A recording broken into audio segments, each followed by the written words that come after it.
अरे मैंने उसके घर में घुसकर उसको ऐसा नाच नचाया कि उसकी तो बोलती बंद हो गई थी। और उसने भी तुम्हें बोरी में बांधकर धोबी घाट भेज दिया था। वो तो धोखे से, वरना तो मैंने उसकी हालत धोबी के कुत्ते के जैसे कर रही थी, ना घर का ना घाट का। प्रीति प्रीति, अब वही कुत्ता गली गली के चक्कर काट रहा है तुझे काट खाने के लिए। मुझे उसकी माँ ने तो उसको छूट दे दी है। अब वो किसी भी लड़की को देख सकता है, किसी भी लड़की को छेड़ सकता है। अब तू नहीं बचेगी बहना।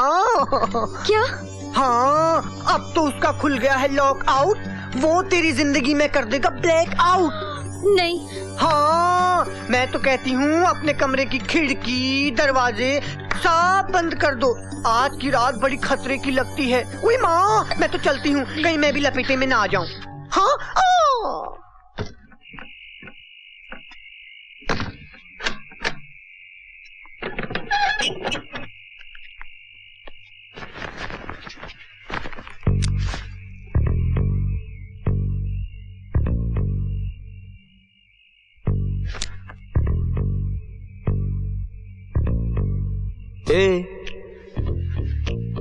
क्या बोलती तू?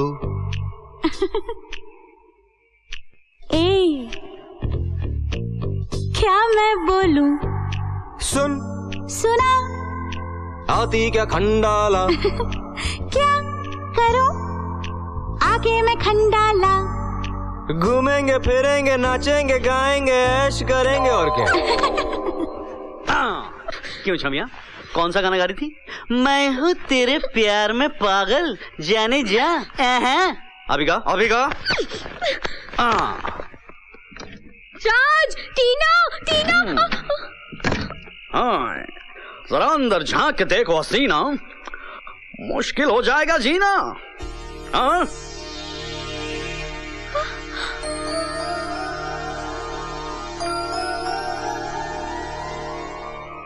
तुम्हारी चीख और पुकार सुनने वाली गैंग को हमने बेहोश कर दिया है। इस वक्त इस सुनसान हॉस्टल में हमारे और तुम्हारे अलावा और कोई भी नहीं। मोना डार्लिंग भी छुट्टी पर गई है। Come on baby, give me a hug. कहाँ जा रही हो सिली गर्ल, बेवकूफ लगी।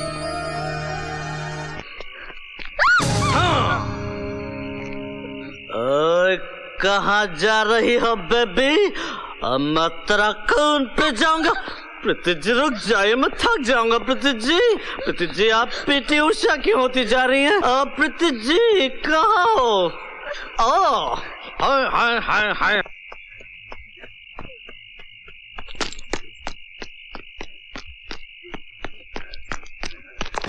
चुप्पी है कहाँ, मैं तड़पता यहाँ। प्रीति जी मैं थक गया हूँ। प्रीति जी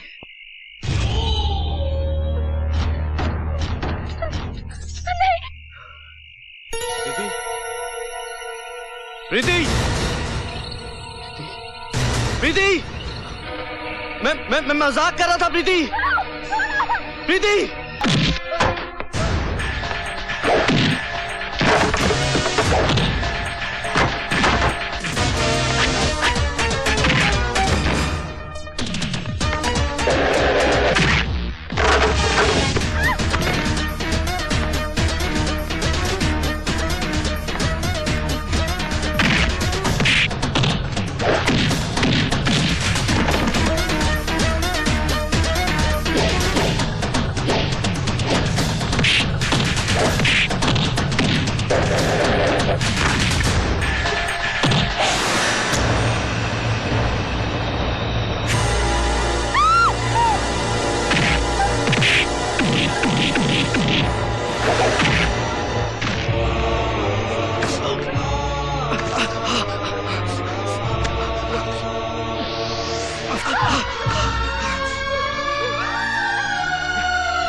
देख घर में सांप घुस आया। अरे बचाओ, घर में सांप घुस गया है, घर में सांप घुस गया है। सांप अंदर है, अंदर चल सांप को मार। अरे सांप को मारे? ना भाई ना। क्यों? उस दिन तो तूने अकेले ने 10-10 आदमी को मारा था, ये तो एक सांप है। अरे आदमी को मारना अलग बात है, लेकिन सांप को मारना ना भाई ना। अरे बाप रे। अरे अरे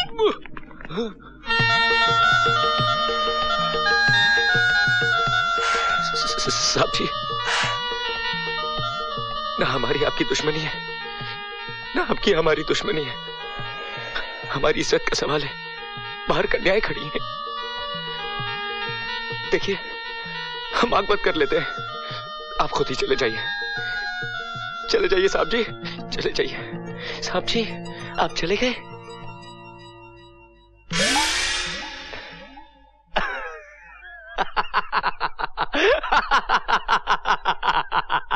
देखा, हमको देख के डर के भाग गया बुज़दिल। ससुरा।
शाबाश राजू, शाबाश।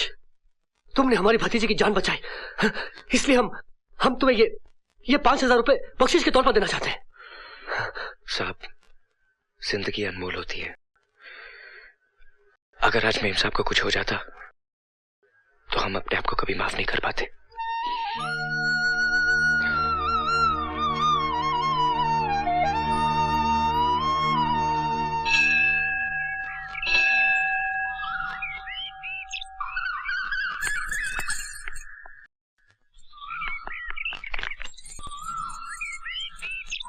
राजू, तुमने अपनी जान पर खेलकर मेरी जान बचाई।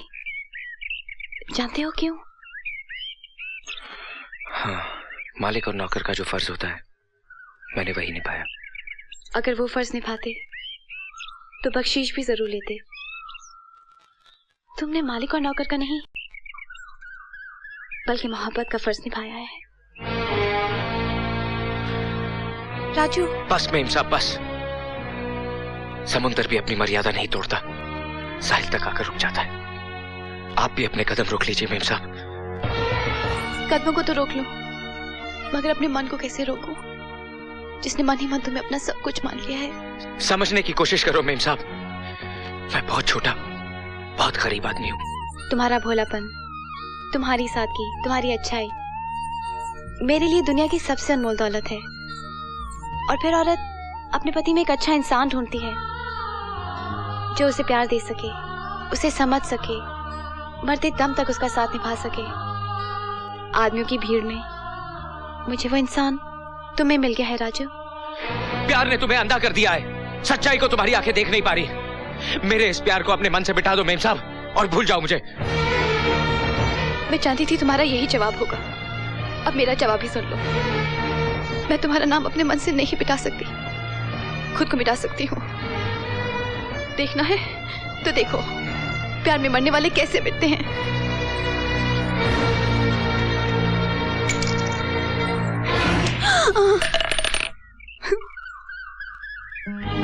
मुझे अपने आप से कभी अलग न करना राजू। मैं नहीं जी पाऊंगी, नहीं जी पाऊंगी।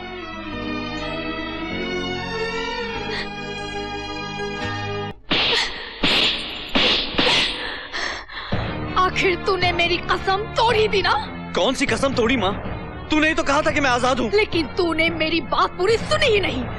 मगर आज कान खोल के सुन ले, तेरी उस लड़की से किसी भी कीमत पर शादी नहीं हो सकती। आखिर क्यों माँ, क्यों? क्या मुझे किसी से प्यार करने का हक नहीं है? प्यार करने का हक है, मगर उससे नहीं जिसे तू चाहता है, बल्कि उस लड़की से जिससे मैं कहूँगी उससे प्यार करेगा तू। उसे इस घर की बहू बनाएगा तू, जो सिर्फ तेरे लिए जन्मी है। ये तू क्या कह रही है माँ? माँ माँ मेरे को समझ में नहीं आ रहा माँ। जानना चाहता है तू तो चल मेरे साथ।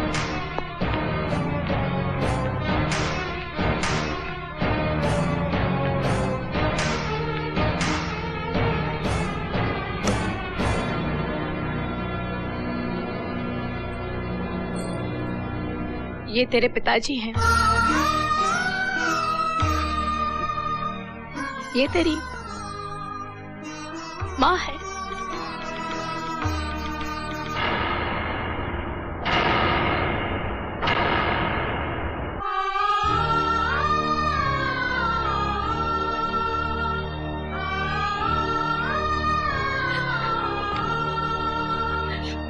माँ बेटे, मैं तेरी माँ नहीं हूँ, मैं तेरी बुआ हूँ। बुआ। ये तू क्या कह रही है माँ? एक ऐसी सच्चाई जो बरसों से मैं अपने सीने में छुपाए रखी थी, लेकिन आज मैं तुझे तेरे जीने का मकसद समझाऊंगी। तेरा कर्तव्य समझना है तुझे। कर्तव्य? हाँ, हम लोग चंदनपुर गांव में रहा करते थे। वहां के ठाकुर गजेंद्र सिंह एक बहुत ही जालिम और घमंडी आदमी था। किसानों की जमीन हड़प करना उसका शौक था। अब आया ऊंट पहाड़ के नीचे। तेरा अंगूठा लगा इस जमीन के कागजात पर। देखा सुरजीत, आज इसका घमंड टूटा है, कल तुम्हारा भी टूटेगा। आज इसने अपनी जमीन हमारे नाम कर दी है, कल तुम्हें करनी पड़ेगी।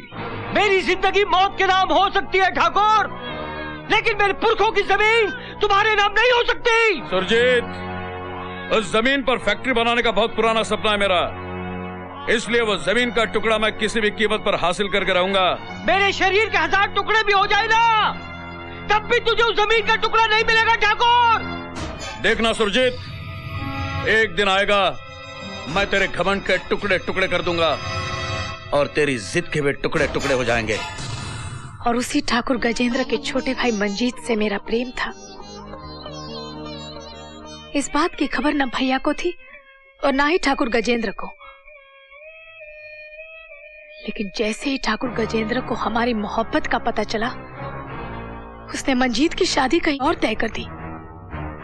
और जब भैया को इस बात का पता चला, वो ठाकुर की हवेली में मेरे प्यार का हक मांगने चले गए। बहन देख, तूने जिद की इसलिए मैं तुझे यहाँ ले आया। अब तुम दोनों यहाँ रुको, मैं आता हूँ। मगर भैया, तुझे मेरी कसम है, अगर तू अंदर आई तो मेरा मरा हुआ मुंह देखेगी।